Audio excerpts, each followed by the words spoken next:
चित्रांगद, जी। ठीक है। चित्रांगद एक गंधर्व के किसी युद्ध में मारे जाते हैं, उनका बहुत ज़्यादा वर्णन मिलता नहीं है महाभारत में। और वीरवान के 2 पुत्र होते हैं, पांडु और धृतराष्ट्र। करेक्ट। धृतराष्ट्र जन्म से ही अंधे थे और पांडु को इसी वजह से ही शायद राजा बनाया गया। पुत्र 3 हुए थे हम्म, और वो तीनों पुत्र जो थे वो वेद व्यास के थे। ओके। जी। तो हुआ ये था कि एक 2 में से एक भाई का तो ज़्यादा वर्णन है नहीं, दूसरे भाई की 2 पत्नियां थी। नहीं सॉरी, मैं गलत बोल गया। एक बड़े की पत्नी, एक दूसरे छोटे की पत्नी, और दोनों ही बच्चे नहीं जन्म पा रहे थे, मेल्स। तो बुलाया गया था वेद व्यास को। वेद व्यास दिखने में बहुत कुरूप थे, दिखते अच्छे नहीं थे। तो कुल मिला के वहाँ पे फिर 3 पुत्र हुए। पहले पुत्र जो हुए वो हुए धृतराष्ट्र।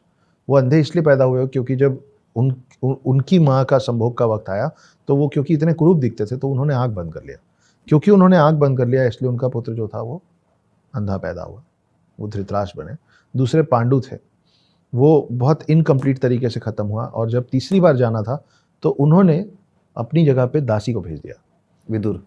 तो दासी पुत्र विदुर जो हुए, वो पिता का खून तीनों में सेम है लेकिन माताएं तीनों की अलग अलग।